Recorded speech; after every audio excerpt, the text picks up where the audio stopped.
Баршаңызға сәлем. Бүгін біз сіздермен синнабонды дайындаймыз.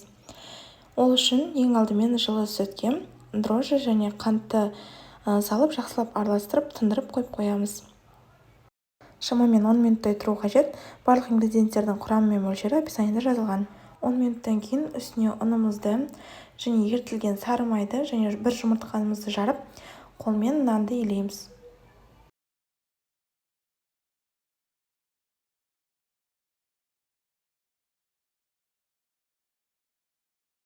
Міне біз нанымызды илеп болдық. Осындай жұмсақ болу қажет. Енді оны бетін жауып жылы жерге шамамен 1 сағат минимум қойып қоясыздар. Нанымыз күшті көтерілу керек.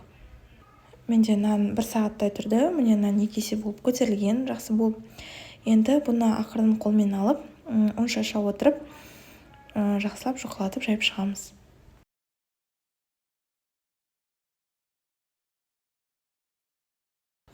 Міне біздің нанымыздың жұқалығы осындай болу қажет. Осындай көлемде жайып шығасыздар. Енді ерітілген сары майымызды осылай нанның бетіне кисточканың көмегімен жақсылап жағып шығамыз.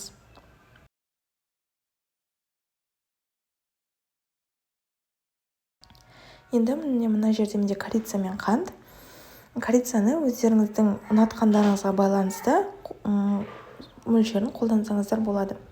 Ең алдымен осылай жаңағы нанның бетіне қантымызды жақсылап сеуіп шығамыз.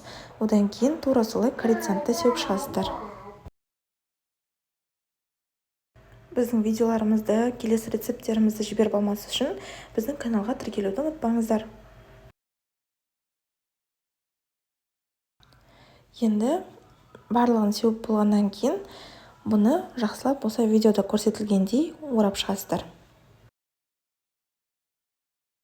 Арнайы кулинарный жіппен немесе осылай пышақтың көмегімен осылай ақырын дөңгелетіп кесіп шығамыз. Менде 14 синнабон шықты. Көлемі кішірейтсеңіздер де болады, немесе үлкейтсеңіздер де болады.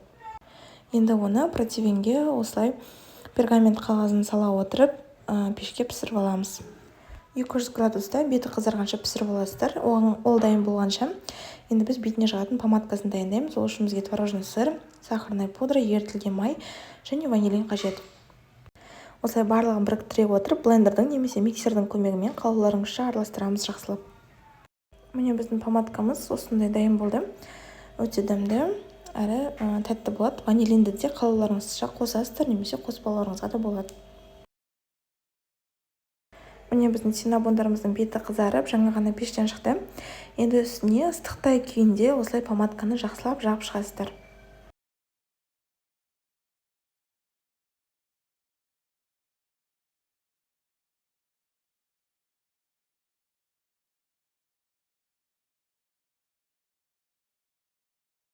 Бетіндегі помадкалары қатқаннан кейін шайға ұсына берсеңіздер болады. Өте дәмді, сондай корицаның дәмімен осындай біздің жұмсақ булочкаларымыз, синнабон деген. Сіздерге ас болсын. Келесі кездескенше сіздерге біздің видео пайдалы болған болса, ұнаған болса, лайк және комментарий күтеміз. Сау болыңыздар.